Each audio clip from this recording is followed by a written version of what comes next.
Hello everyone, Mr. Peabody here. Sorry about it being dark, but it's the middle of the night, and I just finished watching Aquaman.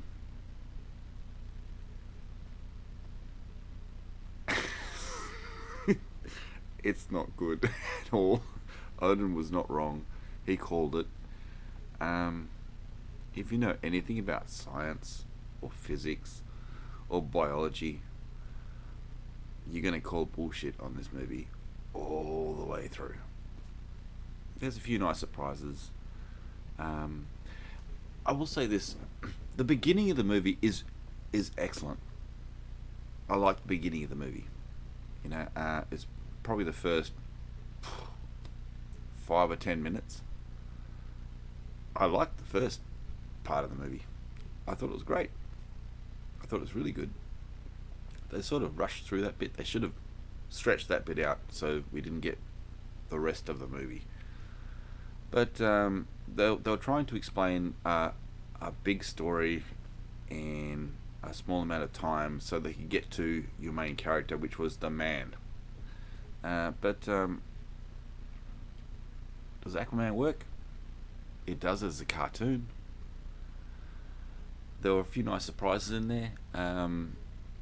But I mean, it was filmed in Australia, so I would have thought there'd be more Australian actors in there. I mean, there was Nicole Kidman, but yeah, let's face it, she hasn't been in Australia for a long time. And you had Django Fett. Django Fett was in there. I don't know his real name. I don't even think I could pronounce his real name.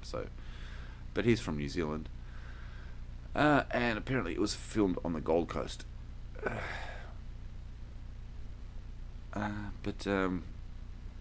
But the other surprises in there were Dolph Lundgren. Dolph Lundgren's in there, and Willem Dafoe is in there.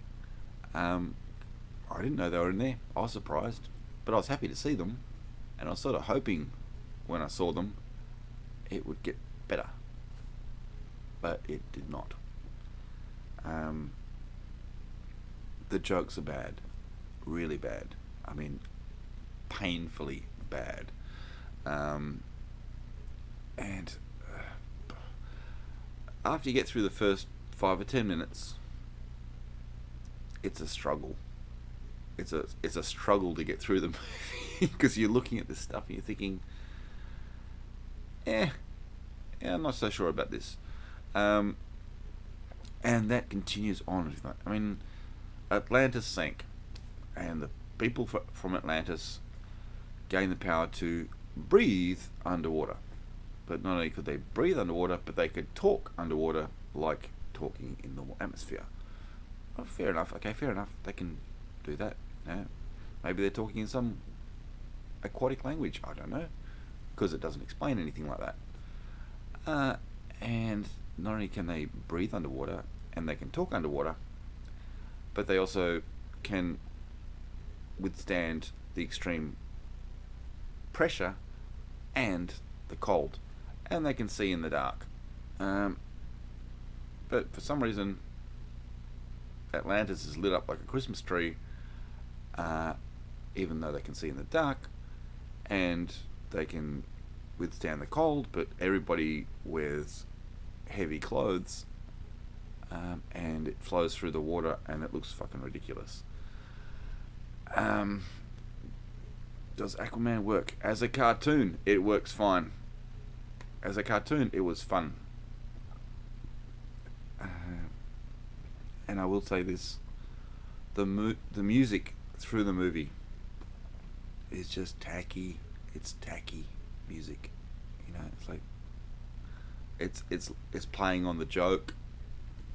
There's references to so many different movies in this movie that it gets beyond a joke. Especially the reference to Jaws. You'll know what I'm talking about when you see it, if you want to see it. I wouldn't pay money to see it. I can tell you that much. Did I pay money to see it? No, I got it for free. I'm not going to tell you how, but it's really, really bad. It's really bad. So I just wanted to say that Odin was right. The movie's bad, and I mean, it's eye candy for women, sure. Um, oh, and the big thing is like, um, the consistency. If you just jump out of the water and you land on somewhere and you turn your head, it's like, is your hair going to be dry? It shouldn't be. But if your hair is sort of dry, and then you go a few seconds down the path, and all of a sudden your hair's soaking wet.